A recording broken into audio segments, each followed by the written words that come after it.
All right, Tim. Good to see you again. I'm not going to give you any cupcakes for your well, you haven't schedule. disrespected me yet. In a little while. Yeah, I mean, we have a little more time.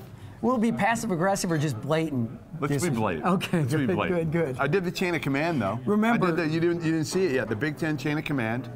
I don't know where you rank, but people love your facilities in the league. Yeah, everybody. We have a nice one. Where are we? Where are we? Overall job. I think it's like 10 out of 14. There's 14 of us. So I'm trying to build you up because I think you did a pretty good job. Think of what you've done at a very difficult job, and again, Nebraska, not a state that pumps out a lot of players. Is that, I guess, is... Yes. Yes, that's the most difficult part. It is. Yeah. Just anytime, because think of this, buy-in, locale. It's just always easier when you're relatively close to home. So when you're pulling guys from everywhere, let's say just whatever, I pull a guy out of California. You know, that guy can put on his headphones, walk to class, nobody bugs him.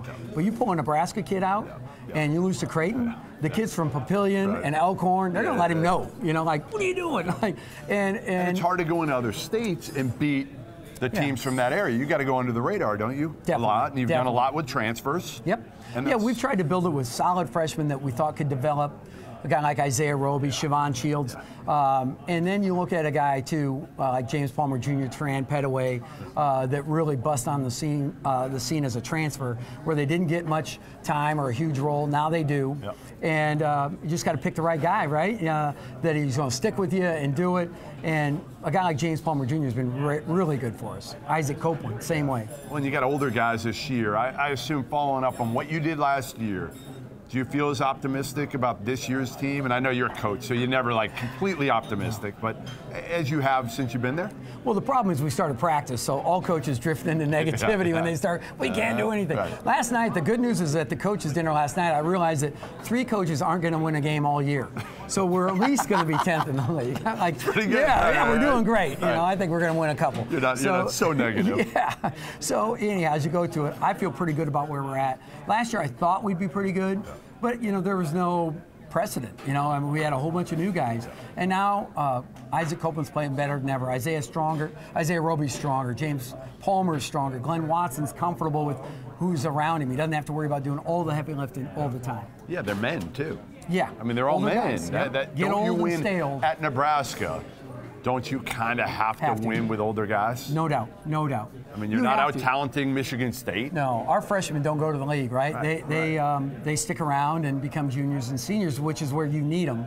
But you need to be go-to guys, too. You don't need role players as juniors and seniors. You know, I mean, you need guys that can really go. And that's where the Division I market on transfers has been very good to us. So, some great coaches in the league, X's and O's. I've heard that. Who's the guy, and I'm putting you in the spot here, but I'm not going to let you weasel out either. Who's the guy that is the best X's and O's guy in the country? Who do you not want to go up against? Like last second, they're drawing up a play, down 1. Who do you not want to see? Well, first of all, you know what a character nim is? A what? A character nim. Like, for instance, Tim Miles, you think I'm a long-distance runner. Jeff Goodman is a good man. Yeah. No.